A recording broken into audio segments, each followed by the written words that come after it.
Every friends, welcome to all in all sports. So இந்த video எந்த video அப்படின்னு பார்த்தீங்கன்னா, டாப் 10 ரைடர்ஸ். எஸ், அதை தான் நம்ம பார்க்க போகிறோம். கபடி அப்படின்னாலேயே அந்த ஃபேன்ஸ் எல்லாருமே எங்கேஜாக வச்சுக்கிற ஒரு இது, அதாவது கிரிக்கெட்டில் எப்படி பேட்ஸ்மேன்ஸோ அந்த மாதிரி தான் கபடியில் இந்த ரைடர்ஸ் அப்படின்னு சொல்லுவாங்க. ஒவ்வொரு கபடி டோர்னமெண்ட், ஒவ்வொரு கபடி மேட்ச்லையுமே இந்த மாதிரியான ரைடர்ஸை, ஸ்டார் ரைடர்ஸை பார்க்கறதுக்காகவே அவ்வளோ கூட்டம் கூடும். பட் பேசிக்காக நான் ஒரு டிஃபெண்டர் ஃபேனு. அதனால் எனக்கு வந்து அவங்கள பிடிச்சி போடுறதுல தான் பெரிய ஹாப்பினஸ்ஸு. பட்டு உங்களை பொறுத்த வரைக்கும் நிறைய பேர் ரைடர்ஸுக்கு ஃபேனாக இருப்பீங்க. ஸோ ரைடர் போய் பாயிண்ட் எடுத்துகிட்டு வர்றது தான் உங்களை பொறுத்த வரைக்கும் ஹாப்பினஸ். அதை தான் நீங்கள் என்ஜாய் பண்ணுவீங்க. பட் இருந்தாலும் அந்த மாதிரி ப்ரோ கபடி லீக் இது வரைக்கும் 11 சீசன் முடிஞ்சிருக்கு இல்லையா? ஸோ அந்த 11 சீசனில் இது வரைக்கும் டாப் 10 ரைடர்ஸ் யார் அப்படிங்கிறத நம்ம சொல்ல போகிறோம். கண்டிப்பாக அந்த டாப் 2, டாப் 3, ஃபர்ஸ்ட் பிளேஸில் யாருங்கிறதெல்லாம் உங்கள் எல்லாருக்குமே தெரிஞ்சிருக்கும். பட் 10வது இடத்துலேருந்து யார் யார் இருக்காங்க அப்படிங்கிறத தான் இந்த வீடியோவில் நீங்கள் தெரிஞ்சுக்க போகிறீங்க. ஸோ இதில் வந்து பார்த்தீங்கன்னா 10th பிளேஸில் இருக்கிற ரைடர் அஜய் தாக்கூர். அஜய் தாக்கூரை பொறுத்த வரைக்கும் 120 போட்டிகளில் 794 ரைட் புள்ளிகள் எடுத்திருக்காரு. ஒரு ஆள் பார்த்தீங்கன்னா அஜய் தாக்கூர் அப்படிங்கிற ஒருத்தர் ப்ரோ கபடி ஸ்டார்ட் ஆகிறதுக்கு முன்னாடியே கபடி சர்க்யூட், முக்கியமாக இந்தியன் கபடி சர்க்யூட்டை பொறுத்த வரைக்கும் ஒரு தரமான ரைடர். ஸோ அவரை வந்து பார்த்தீங்கன்னா ஐஸ்மேன் அப்படின்னு சொல்லுவாங்க. அந்த அளவுக்கு ரொம்ப சாந்தமான ஒரு ஆள். தமிழ் தலைவாசுக்கு ஆரம்பத்தில் தமிழ் தலைவாசு ஒரு கிளப்பை உள்ள கொண்டு வரும்போது இவரை வச்சு தான் ஆரம்பிக்கணும்னு சொல்லிட்டு தமிழ் தலைவாசு வந்து இவரை அப்பாயிண்ட் பண்ணி தான் ஆரம்பிச்சிருந்தாங்க கேப்டனா.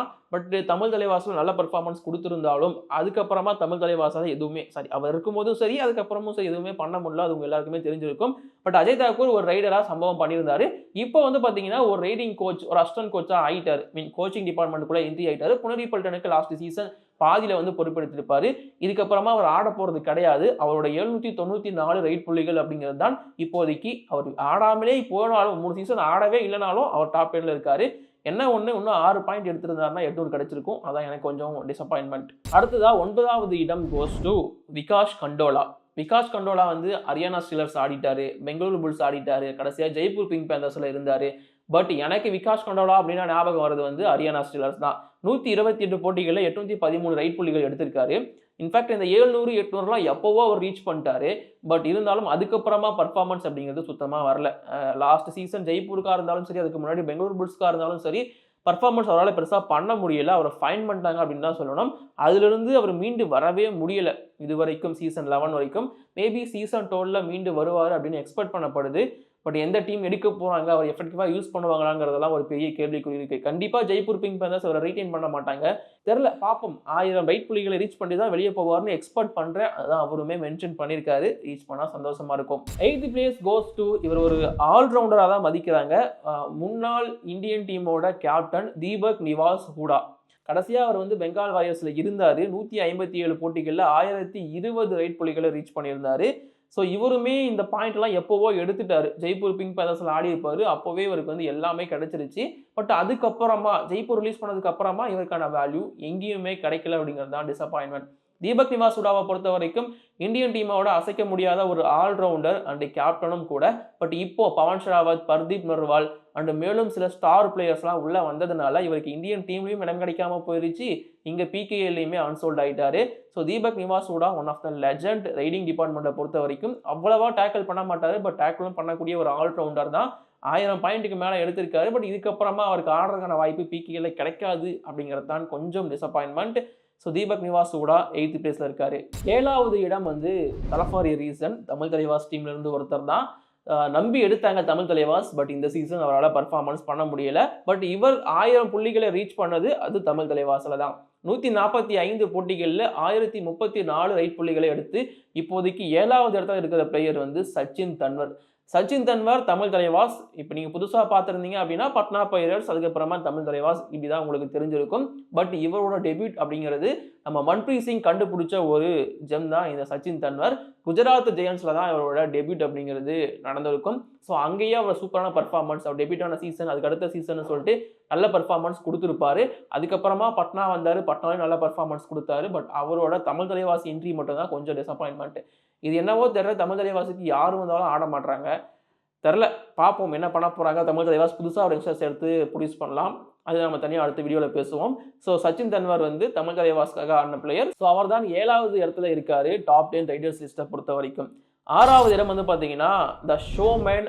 இவர் தான் ஒரிஜினல் ஓஜி ரைடிங் மெஷின் அப்படின்னு சொல்லுவாங்க. இப்போ வந்து அர்ஜுன் தேஷ்வாலுக்கு ரைட் மிஷின் அப்படின்னு பேர் வச்சாலும் ஓஜி ரைட் மிஷின் வந்து ராகுல் சௌத்ரி அவர் தான். ராகுல் சௌத்ரியை பொறுத்த வரைக்கும் கடைசியாக வந்து ஜெய்ப்பூர் பிங்க் பேந்தர்ஸில் ஆடி இருந்தார். 154 போட்டிகளில் 1045 ரைட் புள்ளிகள் எடுத்திருக்காரு. சீசன் 1, 2, 3, 4 இதெல்லாம் இப்போ எடுத்து பார்த்தீங்கன்னா தலைவனோட பேர் டாப் ரைடர்ஸ் லிஸ்ட்டில் இருக்கும். இவர் மட்டும்தான் ரைட் பாயிண்டாக அள்ளி குவிச்சிட்டு இருந்தாரு, மற்ற எந்த ரைடர்ஸுக்கும் இடமே கொடுக்காம. பட் இப்போ ராகுல் சௌத்ரி ரிட்டையர்மெண்ட் அனௌன்ஸ் பண்ணிட்டாரு பிகேயிலிருந்து. அவர் ஆட மாட்டார், இதுக்கப்புறமா எந்த டீமும் இவரை எடுக்கவும் போகிறது கிடையாது.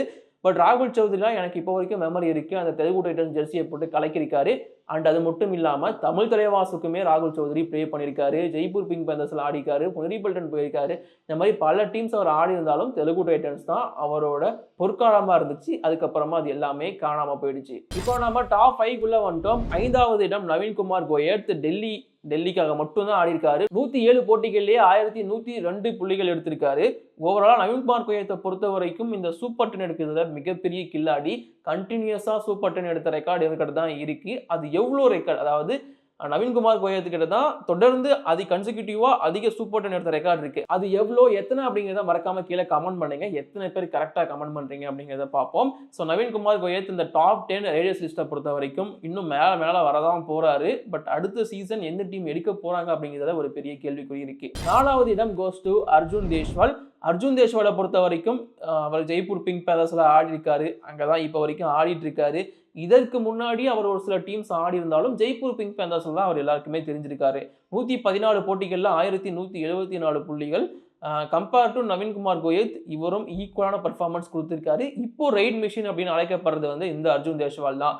இந்த அர்ஜுன் தேஷ்வாலால் ஒரு டீமை தனியாகவே வின் பண்ண வைக்க முடியும் தன்னோட ரைடிங் ஸ்கில் மூலயமா. சீசன் 9லையும் இவர் தான் பெஸ்ட்டாக இருந்திருக்காரு, பெஸ்ட் ரைடர் அவார்டு வாங்கினாரு. சீசன் 10லையுமே ஆஷு மாலிக்கோட போட்டி போட்டார். ஆஷு மாலிக் அவார்டு போயிருந்தாலும் இவரும் ஈக்குவலான பாயிண்ட் எடுத்திருந்தாரு. சீசன் 11லையும் ஆல்மோஸ்ட் டாப் 3ல அப்படியே கண்டினியூ பண்ணிட்டு இருந்தாரு. அர்ஜுன் தேஷ்வாலுக்கு சீசன் 11ல் இன்ஜுரி இருந்துச்சு, அதோட தான் ப்ளே பண்ணிட்டு இருந்தாரு. அப்படி இருந்துமே நல்ல பர்ஃபார்மன்ஸ் தான் கொடுத்தாரு. இன்ஜுரி மட்டும் இல்லைனா இந்த மனுஷனை தடுக்கவே முடியாது. இவரும் ஒரு செமையான பிளேயர் தான், இன்னும் பாயிண்ட்ஸ் எடுக்கிறதுக்காக வெயிட் பண்ணிட்டு இருக்காரு. 3வது இடம் வந்து பார்த்தீங்கன்னா எல்லாருக்குமே தெரிஞ்ச ஒரு பிளேயர் தான், பவன் குமார் ஷெராவத். தெலுங்கு டைட்டன்ஸ் 139 போட்டிகளில் 1318 ரைட் புள்ளிகள் எடுத்திருக்காரு. நான் சொல்கிற டீம் எல்லாமே அவங்க கடைசியாக ப்ளே பண்ணுது. இப்போது பவன் ஷெராவத் எடுத்துக்கிட்டோம் அப்படின்னா பெங்களூர் புல்ஸ் தான் அவங்களோட பொற்காலம். பெங்களூர் புல்ஸ்க்காக அவர் பண்ணாத சம்பவமே கிடையாது, பயங்கரமாக பண்ணியிருந்தாரு. அங்கே இருக்கிறப்பெல்லாம் பாயிண்ட் அவ்வளோ எடுத்திருந்தாரு.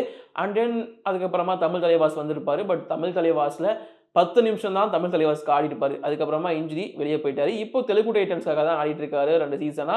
இப்போ மேலே இருக்கிறவங்க எல்லாருமே தனியாலாம் அவங்களால வந்து மேட்சஸை வின் பண்ணி கொடுக்க முடியும்.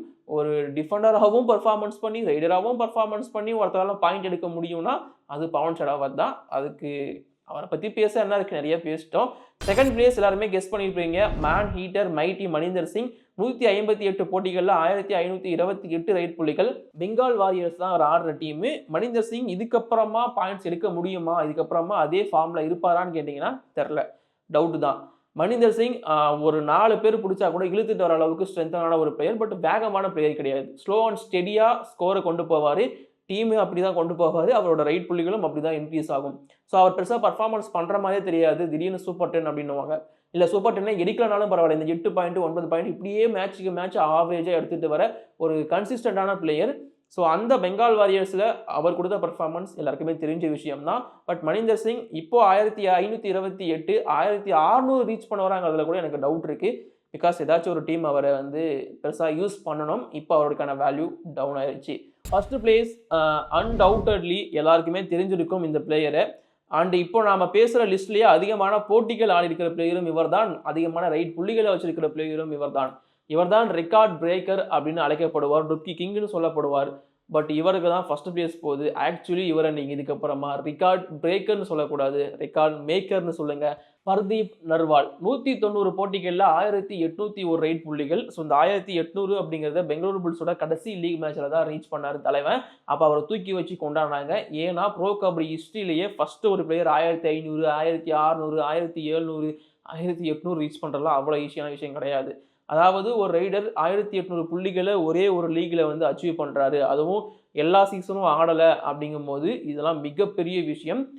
பட்னா பைரட்ஸ் 3 டைம் சாம்பியன் ஆனதுக்கும் சரி, யூபி யோதாஸில் அவர் கொடுத்த பர்ஃபார்மன்ஸும் சரி, எல்லாமே வேற லெவல், தனி ரகம் தான். பட் இப்போ பழைய பர்தீப் நர்வால் கிடையாது. அது எனக்குமே கொஞ்சம் டிசப்பாயின்ட்மென்ட் தான். பட் அடுத்த சீசன் ஒரு புது பர்தீப் நர்வால் அவதாரம் எடுத்து வருவார்னு எக்ஸ்பெக்ட் பண்றோம். கண்டிப்பா பெங்களூரு புல்ஸ் ரிலீஸ் பண்ணிடுவாங்க. வேற டீமுக்கு தான் போக போறாரு. ரந்தீர் சிங் ஷெகாவத் எங்க கோச் ஆகுறாரோ அங்க தான் நம்ம பர்தீப் நர்வாலும் கோச் ஆகிறதுக்கான வாய்ப்பு இருக்கு. எனக்கு ஒரு நம்பிக்கை இருக்கு. 2000 ரைட் புள்ளிகளை பிகேல ரீச் பண்ணிட்டு தான் ரிட்டையர்மெண்ட் அனௌன்ஸ் பண்ணுவாரு அப்படின்னு எக்ஸ்பெக்ட் பண்றேன். ஏன்னா இப்போவே அவரோட ரிட்டையர்மெண்ட் பத்தி பேச ஆரம்பிச்சிட்டாங்க. அது எனக்கு கொஞ்சம் டிசப்பாயின்ட்மென்ட் தான். என்னோட ஆசை அந்த மனுஷன் வந்து 2000 ரைட் புள்ளிகளை ரீச் பண்ணி அதுக்கப்புறமா ரிட்டையர்மெண்ட் அனௌன்ஸ் பண்ணா சந்தோஷமா இருக்கும். ஸோ அவர் எந்த டீமுக்காக ஆடி அந்த 2000 ரைட் புள்ளிகளை ரீச் பண்ணணும் அப்படிங்கிற உங்களோட ஒப்பீனியனை மறக்காம கீழே கமெண்ட் பண்ணுங்க. இந்த மாதிரி வேற எந்த பிகேஎல் வீடியோஸா வேணும் அதையும் கமெண்ட் பண்ணுங்க. இப்போதைக்கு இந்த வீடியோ நான் முடிச்சுக்கிறேன். தேங்க்யூ.